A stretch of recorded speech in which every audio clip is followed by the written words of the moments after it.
Hi everyone, thanks for coming.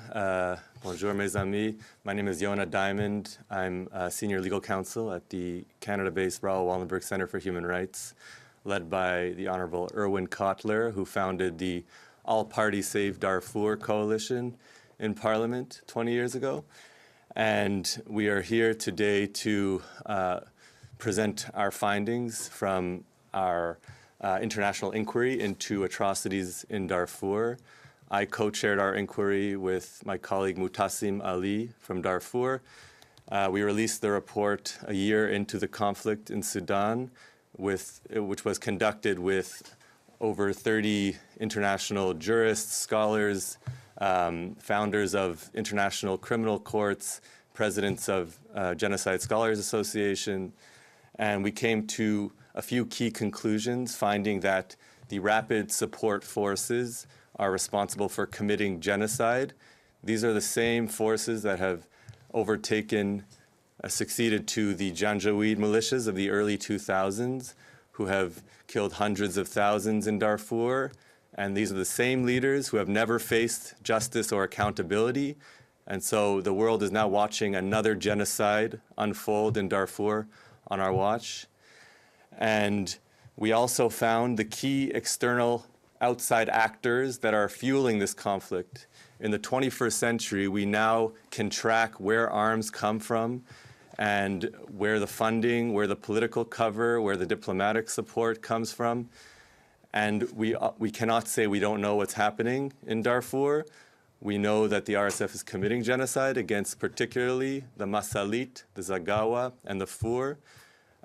They are now imposing a genocidal siege, blocking food, water, and essential aid, and destroying civilian infrastructure in North Darfur.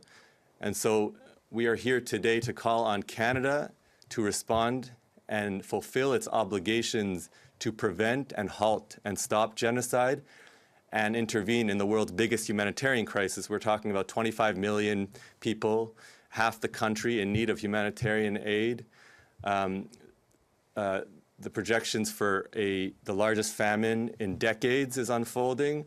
We're threatening to kill 2.5 million, 5% of the country in the coming months, including nearly 4 million children already acutely malnourished.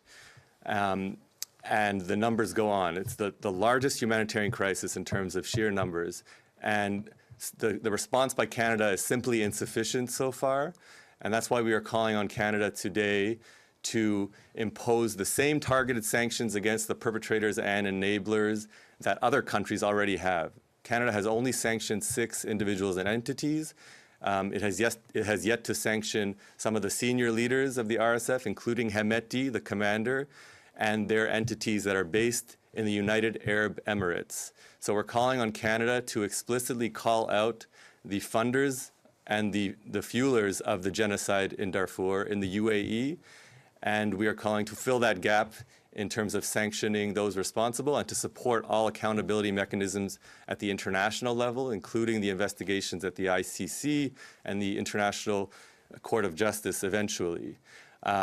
We are also calling on Canada to open up its doors, because the same program that was implemented for Ukraine, we know we have the tools to open doors to Sudanese fleeing the conflict, yet we have a cap on the pathway to get here, which is already closed at 3,250, whereas nearly 1 million Ukrainians have been granted temporary emergency visas in Canada.